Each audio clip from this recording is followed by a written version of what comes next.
اعوذ باللہ من الشیطان الرجیم بسم اللہ الرحمن الرحیم۔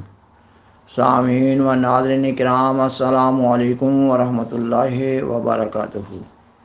مئی 1947 کا واقعہ ہے کہ دہلی کے اخبار ریاست نے اپنے ایک ادارتی نوٹ میں احمدیوں کی پاکستان نواز پالیسی پر تنقید کی، جس کا خلاصہ یہ تھا کہ اب تو جماعت احمدیہ پاکستان کی تائید کر رہی ہے، مگر جب پاکستان قائم ہو گیا تو ان کے ساتھ دوسرے مسلمان وہی سلوک کریں گے جو کابل میں افغان حکومت کی طرف سے کیا گیا تھا۔ جماعت احمدیہ کے دوسرے امام حضرت مرزا بشیر الدین محمود احمد رضی اللہ تعالیٰ عنہ کو جب اخبار ریاست کے ادارتی نوٹ کا علم ہوا تو آپ نے 16 مئی 1947 کو نماز مغرب کے بعد قادیان کے احباب جماعت سے خطاب فرمایا۔ آپ نے اپنی تقریر میں مطالبہ پاکستان کی معقولیت و ضرورت کو مختلف نقطہ نگاہ سے بڑی تفصیل سے بیان فرمایا۔ آپ نے فرمایا کہ مسلمان مظلوم ہیں، اس لیے ہم ہر صورت میں مظلوموں کے ساتھ ہو کر اپنے کام کو جاری رکھیں گے، خواہ ہمیں تختہ دار پر ہی لٹکا دیا جائے۔ خاکسار بیان کرتا ہے کہ جب آپ یہ فرما رہے ہوتے ہیں کہ مسلمان مظلوم ہیں اور ہم ہر صورت میں مظلوموں کا ساتھ دیں گے، تو آپ اپنے آپ کو مسلمانوں میں شامل سمجھتے ہوئے اپنا موقف بیان کر رہے ہوتے ہیں۔ اس کا مطلب یہ ہوتا ہے کہ ہم بعض دوسرے کانگریس نواز مسلمان علماء کی طرح پاکستان کے مطالبہ کے خلاف کسی قسم کا کوئی کام نہ کریں گے، نیز یہ کہ مسلمانوں کے حقوق و مفادات کا خیال رکھیں گے، خواہ ہمیں اس کے لیے کوئی بڑی سے بڑی قربانی کیوں نہ کرنی پڑے۔ اور حقیقت بھی یہ تھی کہ جماعت احمدیہ کو اس وقت مسلم لیگ کی طے شدہ لفظ مسلمان کی تعریف کے مطابق مسلمانوں کا ہی ایک فرقہ سمجھا جا رہا تھا۔ خاکسار اس پروگرام میں حضرت امام جماعت احمدیہ کی وہ بیان فرمودہ مذکورہ تقریر پیش کرنے جا رہا ہے۔ آپ کی اس تقریر سے آپ کے اس جذبہ، جنون اور عزم و ہمت کا علم ہوتا ہے جس کے تحت آپ حصول پاکستان کے لیے سالہ سال سے دعائیں اور انتھک محنت کرتے چلے آ رہے تھے، نیز یہ کہ آپ قائد اعظم محمد علی جناح سے نہ صرف ہر ممکن تعاون کر رہے تھے بلکہ ان کی مناسب رہنمائی بھی فرما رہے تھے۔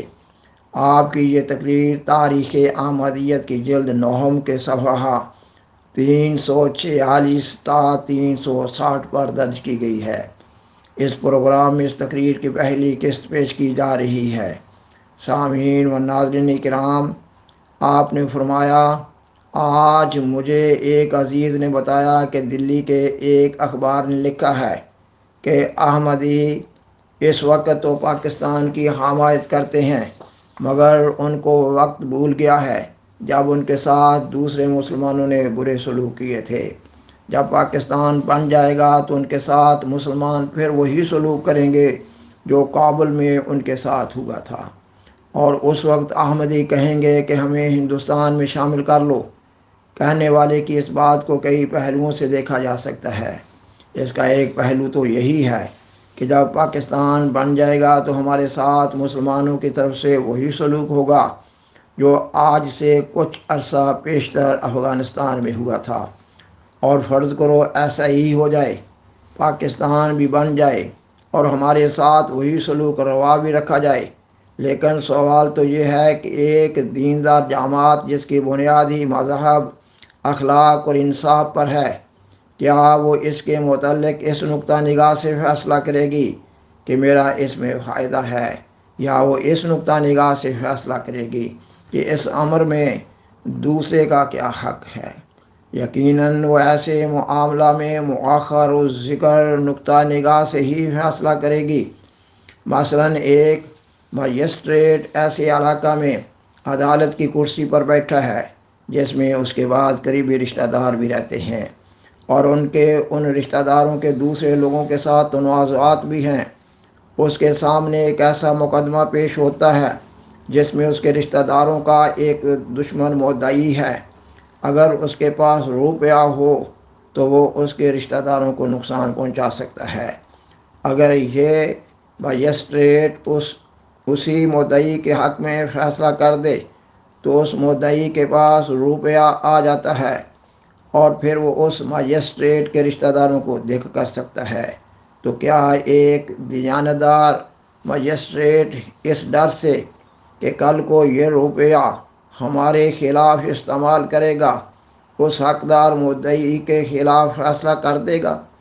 اگر وہ ایسا کرے گا تو یہ اس کی صریح ناانصافی ہوگی، اور اگر وہ حق پر قائم رہتے ہوئے شہادات کو دیکھتے ہوئے اور مواد مثل کی روشنی میں مدعی کے حق میں فیصلہ دیتا ہے تو کیا کوئی دیانتدار دنیا میں ایسا بھی ہو سکتا ہے جو اس کے فیصلہ پر یہ کہے کہ اس نے فیصلہ ٹھیک نہیں کیا اور اپنے رشتہ داروں پر ظلم کیا ہے؟ کوئی شریف اور دیانتدار مجسٹریٹ یہ نہیں کر سکتا کہ وہ کسی مقدمہ کا حصر اپنے آئندہ فوائد پر رکھے، اور کوئی دیانتدار مجسٹریٹ ایسا نہیں ہو سکتا جو مواد مثل کو نظر انداز کرتے ہوئے آنکھیں بند کر کے فیصلہ دے دے، بلکہ ایمانداری اور دیانتداری متقاضی ہے اس بات کی کہ وہ حق اور انصاف اور غیر جنبہ داری سے کام لے کر مقدمہ کا فیصلہ سنائے۔ وہ یہ نہ دیکھے کہ جس شخص کے حق میں ڈگری دے رہا ہوں یہ طاقت پکڑ کر کل کو میرے ہی خاندان کے خلاف اپنی طاقت استعمال کرے گا۔ پس انصاف کا تقاضا یہی ہے کہ وہ عدالت کی کرسی پر بیٹھ کر نظر انداز کر دے اس بات کو کہ میں کس کے خلاف اور کس کے حق میں فیصلہ دے رہا ہوں۔ وہ نظر انداز کر دے اس بات کو کہ جس روپیہ کے متعلق میں ڈگری دے رہا ہوں وہ روپیہ کل کو کہاں خرچ ہوگا، اور وہ بھول جائے اس بات کو کہ فریقان مقدمہ کون ہیں، کیونکہ انصاف اور ایمانداری اسی کا نام ہے۔ پس قطع نظر اس کے کہ مسلم لیگ والے پاکستان بننے کے بعد ہمارے ساتھ کیا سلوک کریں گے، وہ ہمارے ساتھ وہی کابل والا سلوک کریں گے یا اس سے بھی بدتر معاملہ کریں گے۔ اس وقت سوال یہ ہے کہ ہندوؤں اور مسلمانوں کے جھگڑے میں حق پر کون ہے اور ناحق پر کون؟ آخر یہ بات آج کی تو ہے نہیں، یہ تو ایک لمبا اور پرانا جھگڑا ہے جو 20 سال سے ان کے درمیان چلا آتا ہے۔ ہم نے بار بار ہندوؤں کو توجہ دلائی کہ وہ مسلمانوں کے حقوق کو تلف کر رہے ہیں، یہ امر ٹھیک نہیں ہے۔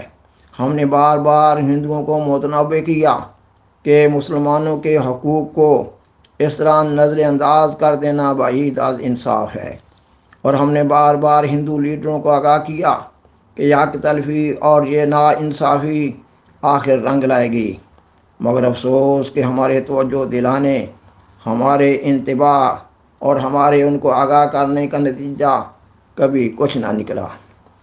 ہندو سختی سے اپنے اس عمل پر قائم رہے۔ انہوں نے اکثریت کے گھمنڈ میں مسلمانوں کے حقوق کا گلا گھونٹا، انہوں نے حکومت کے غرور میں اقلیت کی گردنوں پر چھری چلائی، اور انہوں نے تعصب اور ہندوانہ ذہنیت سے کام لیتے ہوئے ہمیشہ مسلمانوں کے جذبات کا خون کیا، اور ہندو لیڈروں کو بار بار توجہ دلانے کے باوجود نتیجہ ہمیشہ صفر ہی رہا۔ ایک مسلمان جب کسی ملازمت کے لیے درخواست دیتا تو چاہے وہ کتنا ہی لائق کیوں نہ ہوتا، اس کی درخواست پر اس لیے غور نہ کیا جاتا کہ وہ مسلمان ہے، اور اس کے مقابلہ میں ہندو چاہے کتنا ہی نالائق ہوتا اس کو ملازمت میں لے لیا جاتا۔ اسی طرح گورنمنٹ کے تمام ٹھیکے مسلمانوں کی لیاقت، قابلیت اور اہلیت کو نظر انداز کرتے ہوئے ہندوؤں کو دے دیے جاتے۔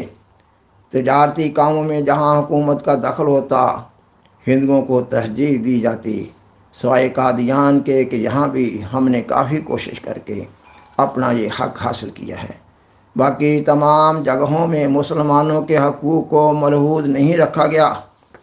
یہی وجہ تھی کہ مسلمانوں کے دلوں میں ہندوؤں کے خلاف ان کی فرقہ وارانہ ذہنیت کی وجہ سے نفرت پیدا ہوتی رہی، اور آخر یہ حالت پہنچ گئی جو آج سب کی آنکھوں کے سامنے ہے۔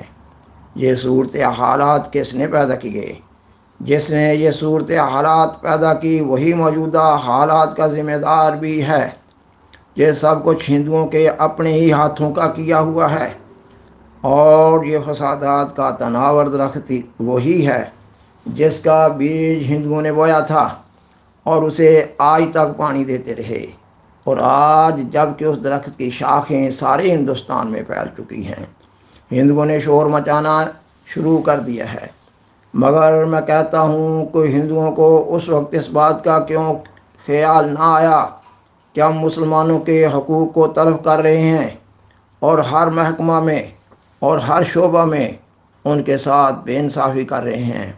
مجھے 25 سال شور مچاتے اور ہندوؤں کو توجہ دلاتے ہو گئے ہیں کہ تمہارا یہ طریق آخر رنگ لائے بغیر نہ رہے گا، لیکن افسوس کہ میری آواز پر کسی نے کان نہ دھرا اور اپنی من مانی کرتے رہے، یہاں تک کہ جب ہمارا احرار سے جھگڑا تھا تو ہندوؤں نے احرار کی پیٹھ ٹھونکی اور حتی الوسع ان کی امداد کرتے رہے۔ ان سے کوئی پوچھے کہ جھگڑا تو ہمارے اور احرار کے درمیان مذہبی مسائل کے متعلق تھا، تمہیں اس معاملہ میں کسی فریق کی طرفداری کی کیا ضرورت تھی، اور تمہیں ختم نبوت یا وفات مسیح کے مسائل کے ساتھ کیا تعلق تھا؟ کیا تم محمد رسول اللہ صلی اللہ علیہ وسلم کے بعد نبوت کو بند مانتے تھے کہ ہمارے اجرائے نبوت کے عقیدہ پر تم برہم ہوئے تھے؟ خاکسار بیان کرتا ہے کہ سیدنا حضرت محمد صلی اللہ علیہ وسلم کے بعد اجرائے نبوت سے مراد آپ صلی اللہ علیہ وآلہ وسلم کی امت میں سے آپ صلی اللہ علیہ وسلم کے فیضان کے نتیجہ میں امتی نبی کا ہونا ہے۔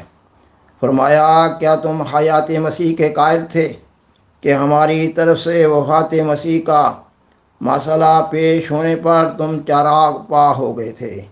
ہندوؤں کا ان مسائل کے ساتھ دور کا بھی تعلق نہ تھا۔ احرار کی طرف سے ہندو وکلاء مفت پیش ہوتے رہے۔ میں نے اس بارے میں پنڈت نہرو کے پاس اپنا آدمی بھیجا کہ آپ لوگوں کی احرار کے ساتھ ہمدردی کس بنا پر ہے اور یہ طرفداری کیوں کی جا رہی ہے؟